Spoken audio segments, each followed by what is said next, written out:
Am I the asshole? For setting boundaries with my boyfriend's daughter? I, 39F, have been with my boyfriend for a little over 2 years, and I've known his children for about 6 months. He has 2 daughters with his ex-wife who are 16 and 10.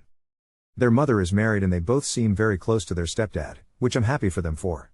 However, as I've gotten to know them, it's become really obvious that they view him as more of a parental figure than me and even their actual father at times. His older daughter even took her driving test in her stepdad's car. They both call their stepfather dad, and while they both seem to respect and appreciate him more, his older daughter is over the top with it. Eventually I asked both of them to stop calling him dad. To their credit, they did both seem like they were trying not to in front of my boyfriend, and for a few weeks everything seemed fine. However, I found out later from his younger daughter that his older daughter still does it when we aren't around.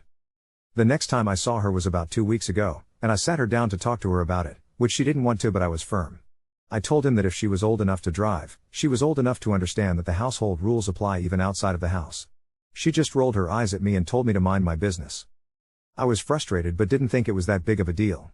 My boyfriend told me that he agrees with me, but I should have let it go, and I told him that wouldn't teach her anything. It was actually her mother who was the most upset about it. She called me after my boyfriend dropped his daughters off at her house the next day and told me that I had no business telling her daughter what to call her husband and that I was way out of line. She went on and on about how if I actually cared about them, I'd be happy that they have a father figure since my boyfriend wasn't going to do it. I told her that was enough and that my boyfriend was a good father, and she hung up. His older daughter isn't speaking to either of us now and skipped their last visit with us. Am I the asshole?